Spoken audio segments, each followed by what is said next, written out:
Son las 6:07 de la mañana, 22 minutos. Está con nosotros hasta ahora el director de Investigaciones Económicas de Corfi Colombiana, José Ignacio López. Doctor López, gracias por acompañarnos. Buenos días.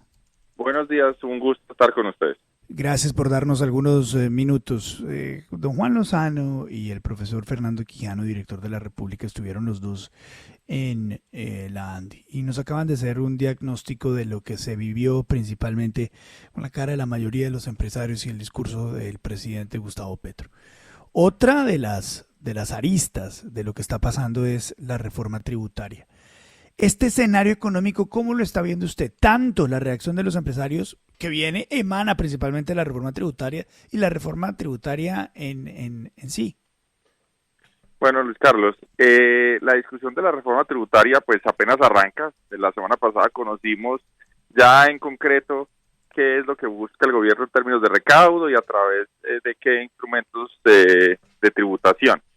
Creo que uno de los aspectos positivos ha sido el tono conciliador y dispuesto a escuchar propuestas del ministro de Hacienda, José Antonio Campo. Entonces yo creo que ese es un gran punto a favor. Frente a una reforma tributaria que es en cierta medida ambiciosa y que, pues, si bien en algunas líneas va en la dirección correcta, buscando que las personas tributen de forma directa, también tiene unos aspectos quizás adversos en el sentido de que pues aumenta de forma importante la tributación relacionada a las inversiones en el país y también genera menos incentivos al ahorro. Y ahí quizás están los grandes reparos de la reforma, además de la discusión del impuesto a las bebidas azucaradas y los alimentos ultraprocesados, pues que ha generado tanta controversia. Doctor López, digamos de las cosas que todavía que no están en la reforma tributaria, pero lo ha dicho el director de la DIAN, el doctor Reyes, y el ministro Ocampo, que se prohibirán las transacciones en efectivo de 10 millones de pesos. ¿Le gusta la iniciativa? Pues buenos días, Fernando. En general en el país sabemos o hay un diagnóstico que tenemos un uso excesivo del efectivo y obviamente eso se presta para que haya transacciones que busquen eludir o evadir de alguna manera el tema tributario. Entonces yo creo que va en la dirección correcta. A uno le gustaría que esto se viera complementado con otras medidas para que no fuera solamente coercitivo, sino que generara los incentivos también a que la gente estuviera dentro del radar formal. ¿Y a qué me refiero? El gobierno anunció una medida relacionada con el movimiento a las transacciones financieras, el famoso 4 por mil, pero es una medida realmente marginal, es decir, no tiene un efecto muy importante en el país. Entonces sería bueno que dentro de la reforma pues tuviéramos algo más ambicioso de ir reduciendo el impuesto a las transacciones financieras para que la gente además tenga incentivos, no solamente sea una prohibición. Y también sería bueno, como se incluyó en algún momento en la ley, en el proyecto de ley de inversión social, esa reforma que no funcionó, que hubiera incentivos a descontar algo de los impuestos con las facturas electrónicas. Ese era un articulado que contemplaba ese proyecto el año pasado y pues eso de alguna manera tenía unos incentivos a formalizarse. Entonces yo creo que la medida va en la dirección correcta, pero hay que complementarlo con otras cosas. Señor director de investigaciones de Corfi Colombiana, es que si uno lee la prensa del domingo e incluso hoy el artículo con el que está abriendo el diario El Colombiano, pues uno concluye que los empresarios realmente están muy preocupados. El análisis de Ricardo Ávila en El Tiempo, la columna de Vargas Lleras, la apertura hoy del Colombiano dicen que las empresas con todos estos impuestos van a terminar pagando una tasa de tributación de más del 60%, incluso dentro del 60 al 80%, que está lejos de la OCDE y de todos los países con los que se compararía Colombia. ¿Eso es cierto y en esos términos podría generarse una crisis de empleo, de inversión? Hay un elemento que es muy, digamos, que es muy preciso y es que la reforma, si bien está buscando generar más impuestos a través de personas naturales, es decir, de los ciudadanos, en particular pues de las personas con ingresos más altos, lo que está haciendo es al mismo tiempo generando una tasa efectiva de tributación más alta a las empresas. Es decir, las empresas en Colombia de sus utilidades van a tener que pagar un porcentaje más alto de lo que lo hacían. Además está reversando una medida que se había tomado en las últimas reformas y era la capacidad de descontar parte del impuesto del ICA, que es un impuesto que quizás es muy atípico en el mundo y que es muy distorsionante, porque es un impuesto que grava las ventas, es decir, que empresas que sean muy eficientes y tengan unas ventas enormes, a pesar de que sus márgenes sean pequeños, pues tienen que estar tributando sobre sus ventas y eso eleva de manera muy importante la tasa efectiva que se calcula con las utilidades. Y a esto, adicionalmente, hay que agregarle que en esta reforma tributaria, los dividendos y las ganancias ocasionales estarían grabados a las tasas marginales de las personas y esto podría irse casi que hasta un 40%. Entonces, si uno suma toda esta serie de tasas, nos da tasas efectivas de tributación para la empresa más el socio, es en últimas lo que importa porque pues los socios invierten en las empresas es para generar unas utilidades que ellos puedan usar en forma de dividendos o de ganancias de capital, pues quedarían grabados a tasas superiores al 60, 65, incluso si uno mira sectores que tengan, repito, bajos márgenes, es decir, que tengan ventas muy grandes a pesar de sus costos, esas tasas se pueden elevar por encima del 80%. Entonces, claramente con este nuevo esquema tributario, pues va a haber unos desincentivos a la inversión y por eso estamos viendo con buenos ojos que el ministro de Hacienda esté diciendo que está dispuesto a un poco a mirar qué tipo de modificación se le puede hacer a esa propuesta inicial para pues no generar esos desincentivos tan importantes. Doctor López, pero eso que a todas luces parece desproporcionado, excesivo, que va a deteriorar la inversión, está dentro del marco de una meta que se han puesto de 25 billones. Incluso el ministro, que como usted dice ha estado dispuesto a hablar, ha dicho, sin embargo, a mí cambien mis impuestos, muevan lo que quieran, pero necesito 25 billones. ¿De dónde salen esos 25 billones? ¿Por qué 25 billones? No nos han dicho cómo se van a aplicar, cómo se van a gastar. Entonces le pregunto a usted, ¿cómo calculan esa necesidad de 25 billones que tienen que venir de la tributación cuando ya el año anterior le habían clavado a los empresarios otra reforma gigantesca? Buenos días. Sí, acá no podría responder precisamente de dónde sale la cifra de 25 billones. Lo que sabemos es que el país necesita más o menos un punto del PIB, que son aproximadamente a precios del 2023 serían 14 billones de pesos, más o menos para mantener una senda estable de deuda que converja más rápido a las metas que queremos de endeudamiento. Sabemos que la deuda pues aumentó mucho gracias a la pandemia y los intereses están generando una presión muy importante en el presupuesto. Y también se necesita unos recursos adicionales para mantener unos programas de gasto social o incluso expandirlo. Entonces, no es preciso, no sabemos exactamente cómo se va a repartir los 25 billones, pero me parece que por lo menos la discusión es constructiva en el sentido de, bueno, si a esta propuesta le vemos algunos tipos de inconvenientes, pues miremos entonces cómo la reemplazamos.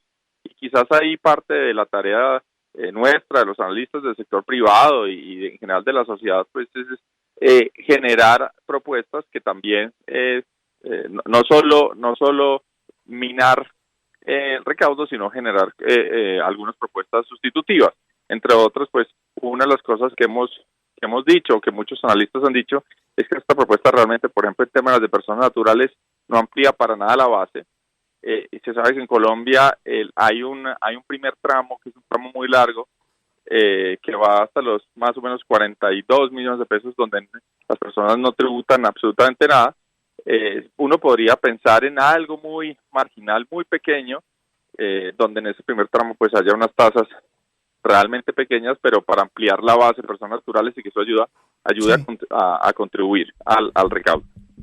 Yo quisiera preguntarle, doctor López, hay dos argumentos que me han golpeado fuertemente dentro de la reforma tributaria por lo que me cuentan los analistas. Entonces, el primero es que esta reforma tributaria puede literalmente acabar con la bolsa. Y segundo, que la iniciativa de incluir el valor intrínseco de los activos en las declaraciones de impuestos de las personas naturales, de las compañías y de las acciones y de las cosas que tienen las compañías, no que tienen los individuos, pues acabaría y generaría toda una migración de capitales. ¿Lo ve usted así de grave, doctor López? Pues a ver, yo creo que la idea no es ser alarmistas ni generar ningún tipo Por supuesto. de temor, pero lo que decíamos anteriormente es, primero, es unas tasas efectivas muy altas. Sí. Que obviamente, por ejemplo, si los dividendos quedan grabados a tasas del 33, 37, 39, pues realmente erosionan buena parte del incentivo a que las empresas, a que las personas tengan, por ejemplo, acciones. Entonces, en ese sentido, Claro. Podría golpear muy fuerte la bolsa. Lo Claro, otro porque, es, hay una... y lo detengo ahí para que todos entendamos. Sí. Porque, hombre, si se necesita, mejor dicho, si los impuestos son un costo adicional para la rentabilidad de las acciones, entonces la gente dice, pues no hay ninguna acción que me dé para invertir en esto teniendo en cuenta lo que también me toca pagar en impuestos. Mejor me llevo la plata a otro tipo de activos donde no tenga que pagar este impuesto. Es así, ¿verdad? De acuerdo, Luis Bien. Carlos, sí, está claro que unas tasas marginales de dividendos cercanas al 40% o de ganancias de capital, porque las dos quedarían ahí grabadas a las tarifas marginales, pues hace muy difícil que sea rentable algún tipo de inversión. Pensemos incluso, por ejemplo, un apartamento, Sí. Digamos, alguien compra. Hay un ejemplo y es muy sencillo, y es: yo estoy en un apartamento, veo el apartamento al frente, quiero comprar un apartamento muy similar, pero a la hora de vender mi apartamento, si me lo van a grabar unas tarifas de 30 y pico por ciento, pues obviamente probablemente pierda toda la rentabilidad que haya tenido en algún momento y va a ser muy difícil que compre el apartamento al frente sea muy similar. Entonces eso detiene incluso Por también supuesto. el sector inmobiliario. Pero, Ese es un ejemplo. y ahí me detengo esto. Usted lo concluye muy bien. Detiene el sistema inmobiliario. El problema de detener la bolsa es que la bolsa, en esencia, es un escenario en el cual las empresas buscan maneras de financiarse. ¿Ya? La bolsa es un lugar donde se transan pedacitos de las compañías para que las compañías, a cambio de esos pedacitos, reciban efectivo y puedan invertir, emplear, generar trabajo, generar progreso.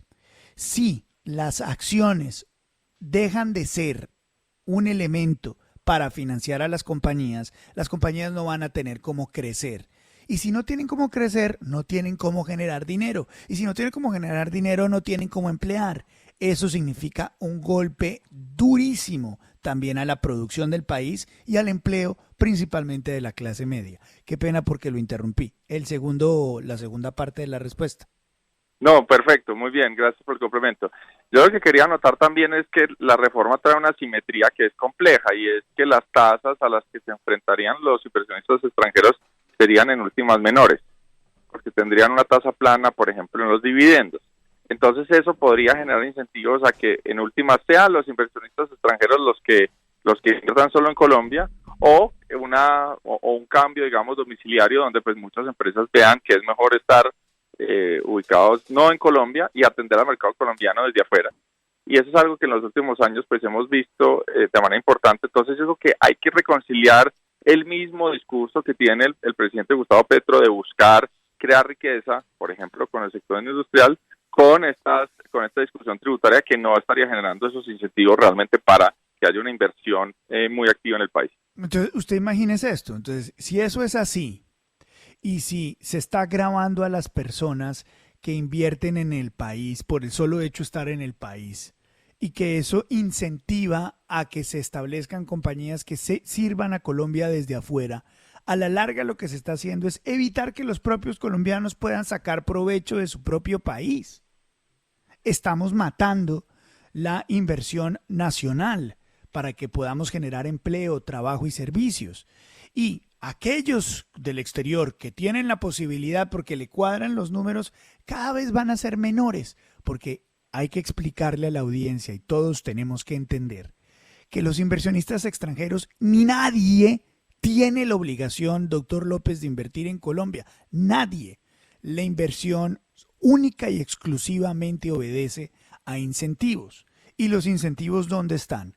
Mayores retornos, es decir, si el negocio per se es un negocio bueno, y dos, si hay un establecimiento tributario que permite que aquellos que ponen el dinero le puedan sacar retorno.